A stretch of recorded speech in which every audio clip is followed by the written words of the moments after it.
નમસ્કાર, YNN ન્યૂઝમાં આપનું સ્વાગત છે। સમાચારમાં વાત કરીએ તો વડોદરાના કોંગ્રેસના ઉમેદવાર વોર્ડ નંબર 1 પોતાના કાર્યકર્તા જોડે મામલતદાર કચેરી સમા તળાવ ઓફિસ ખાતે પોતાનું નામાંકન ફોર્મ ભર્યું હતું, જેમાં ઉમેદવારોએ વિસ્તારની સમસ્યાઓને લઈને ભાજપના રાજમાં સમસ્યાનું નિરાકરણ થયું નથી તેમ પોતાની વાત જણાવી હતી।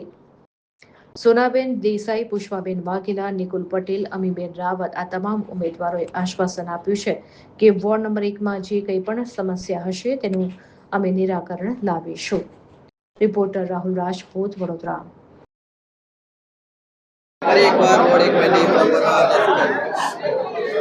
ઇલેક્શન વોર્ડ નંબર 1 એટલે કોંગ્રેસનો ગઢ 2000ની સાલથી સાચવેલો અમારો કોંગ્રેસનો ગઢ દિવસે દિવસે વધુ ને વધુ મજબૂત થઈને આજે 5મી ટર્મમાં હું Pushpaben Vaghela election ward number 1માંથી રાષ્ટ્રીય કોંગ્રેસ પક્ષમાંથી નામાંકન ભરવા આવી છું। મતદાર પરિવાર દિવસે દિવસે ખૂબ બહોળો મોટો થતો રહ્યો છે। નગરજનોના ખૂબ આશીર્વાદ છે, ખૂબ સાથ સહકાર છે। અમારી કામગીરી એટલે 24/7 છે અને આ વખતની જે અમારી પેનલ છે એ પેનલ પણ ખૂબ મજબૂતાઈથી જીતશે એવી આજે આશાવાદ છે। મનીષભાઈ પૂછજો। વોર્ડ નંબર 1માં કોંગ્રેસની જે અમારી પેનલ છે એમાં મારા વાઈફ સોનાબેન જહાભાઈ દેસાઈ સાથે અમીબેન રાવત, પુષ્પાબેન વાઘેલા અને ડૉક્ટર નિકુલ પટેલ અમારા 4 કેન્ડિડેટની પેનલ છે।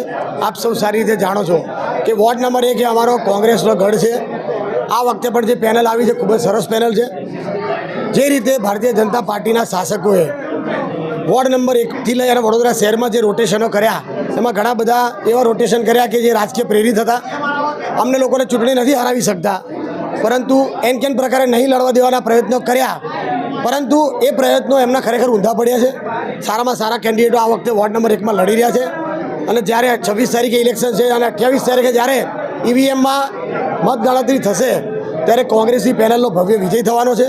વડોદરા શહેરમાં સૌથી પહેલો વિજય વોર્ડ નંબર 1માંથી થાય છે અને આ વખતે પણ 4 કેન્ડિડેટોનો ભવ્ય વિજય થવાનો છે। સોનાબેન દેસાઈ છે। કોંગ્રેસ પાર્ટીએ મને ઉમેદવાર તરીકે ટિકિટ આપી છે। છેલ્લા 10 વર્ષથી મારા હસબન્ડ કોંગ્રેસ પાર્ટીમાં વોર્ડ નંબર 1માં કાઉન્સિલર હતા ને એનો વિશ્વાસ મૂકીને કોંગ્રેસ પાર્ટીએ મને ટિકિટ આપી છે ને આજ ફોર્મ ભરવા આવ્યા છીએ।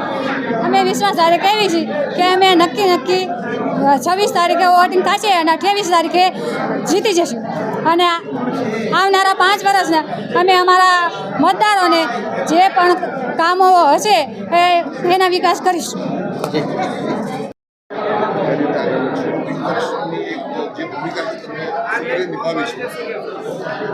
સૌ પ્રથમ તો આપના માધ્યમથી અમારા પક્ષના તમામ સિનિયર આગેવાનો, પ્રમુખ Shri Amitbhai Chavda, leader of opposition Tusharbhai Chaudhary, તમામ અમારા પ્રભારી શ્રી મુકુલ વાસનિકજી, રામકિશન ઓઝાજી, બિમલભાઈ, નીરવભાઈ બક્ષી અને શહેર પ્રમુખ ઋત્વિજભાઈનો આભાર વ્યક્ત કરું છું।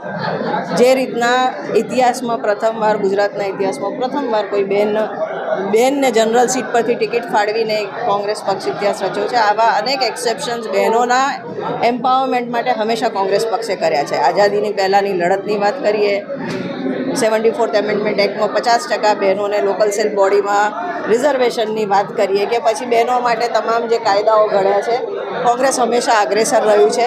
ઇનફેક્ટ પર્સનલ લેવલ પર તો હું કહીશ કે મને ગત વોર્ડમાં મારી મેરિટ જોઈને પાર્ટીએ લીડર ઓફ ઓપોઝિશન, બરોડાની પ્રથમ લીડર ઓફ ઓપોઝિશનનો એક ચેલેન્જિંગ રોલ આપેલો, એ સફળતાપૂર્વક કામ કર્યા પછી આ વખતે મને જનરલ સીટમાંથી કેન્ડિડેચર આપ્યું છે।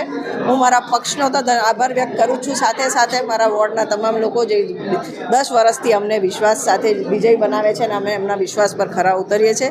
આ વખતે બી એમનો આશીર્વાદ અમારા પર રહેશે। અમારી પેનલ ફરી એક ઇતિહાસ રચશે અને જંગી બહુમતીથી અમે 3 બહેનો અને આખી પેનલ જીતશું। ઇનફેક્ટ હું તો કહું છું વડોદરા શહેરમાં જે રીતનું માહોલ છે 35 વર્ષના ભારતીય જનતા પાર્ટીના ભ્રષ્ટાચારને કુશાસનથી લોકો જે ત્રાહિમામ પોકારી ગયા છે, પૂર નગરી, મચ્છર નગરી, પૂરથી પરેશાન લોકો એક વિકલ્પ શોધે છે, ત્યારે કોંગ્રેસ પક્ષ સાથે વડોદરા શહેરના તમામ વાચાળ લોકો જે એક્ટિવલી 5 વર્ષથી પ્રજા વચ્ચે રહ્યા છે, બધા યુનાઇટ થઈ અને એક વિકલ્પ આજે વડોદરામાં ઊભો કર્યો છે, ત્યારે ચોક્કસ પરિવર્તન આવશે એનો મને વિશ્વાસ છે. Subscribe now and press the bell icon. Never miss an update.